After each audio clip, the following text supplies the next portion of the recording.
ঢাকার শেরেবাংলা নগরে বাংলাদেশ চীন মৈত্রী সম্মেলন কেন্দ্রে চলছে এশিয়ান বাণিজ্য মেলা। ইতিমধ্যে মেলা পরিদর্শন করেছেন বিমান ও পর্যটন উপদেষ্টা হাসান আরিফ। মেলার সবশেষ খবর জানতে সরাসরি যুক্ত হচ্ছি সহকর্মী আরাফাত সিদ্দিকীর সাথে।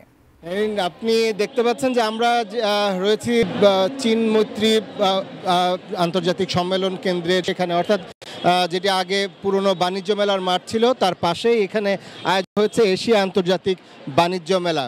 আমরা ভেতরটা দেখে এসেছি, ভেতরটা কনজাস্টেড, অর্থাৎ দোকানগুলো খুব ঘন হওয়ায় প্রচণ্ড ভিড় আজকে সপ্তাহের দিন চলছে। আমরা কয়েকজন দর্শনার্থীর সঙ্গে কথা বলেছি, ভেতরে তো দেখেছেন এই বাণিজ্য মেলা কেমন মনে হচ্ছে? না, খারাপ না, আলহামদুলিল্লাহ এমনি ভালো, কিন্তু যদি আর একটু বড় হতো তাহলে দর্শনার্থীদের জন্য আর একটু ভালো হতো আর কি। এমনি কি আন্তর্জাতিক বাণিজ্য মেলার মতো কি নতুন কিছু আছে ওরকম দেখেছেন? নতুন কিছু কিছু প্রোডাক্ট আছে। এই ধরনের মেলাগুলোতে তো বিশেষ করে নারা সংসার তারা আসেন, আপনার প্রয়োজনীয় কিছু পেয়েছেন কিনা বা কোনো কিছু পছন্দ হয়েছে কিনা, বিশেষ কিছু?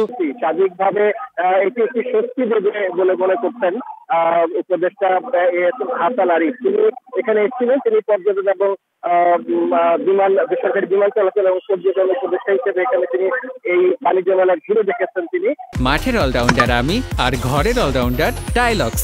টাইলক্স টয়লেট ক্লিনার, ক্লিন মানেই টাইলক্স।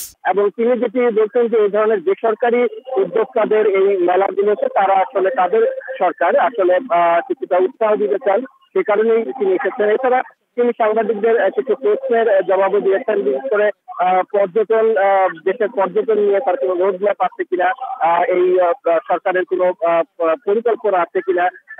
জানেন যে সেন্ট মার্টিন একটি বড় ইস্যু এখন।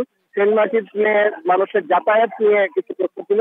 তিনি যেটা বলেছেন যে সেন্ট মার্টিনে আসলে যেভাবে পর্যটকদের এখন নিয়ন্ত্রণ করা হচ্ছে, এই একইভাবে নিয়ন্ত্রণ চলবে। এবং এই পরিস্থিতিতে আসলে তারা চাইছেন যে সেন্ট মার্টিন যেহেতু একটি প্রবাল দ্বীপ, সেটির যে পরিবেশ এবং প্রতিকূল পরিবেশে যাতে সেটি নষ্ট না হয়, সেটিকে সার্বিকভাবে রক্ষার জন্য তার সরকার কাজ করবেন। এছাড়াও তিনি নির্বাচন কমিশন, নতুন যে নির্বাচন কমিশন গঠন হয়েছে সেটি নিয়েও কথা বলেছেন।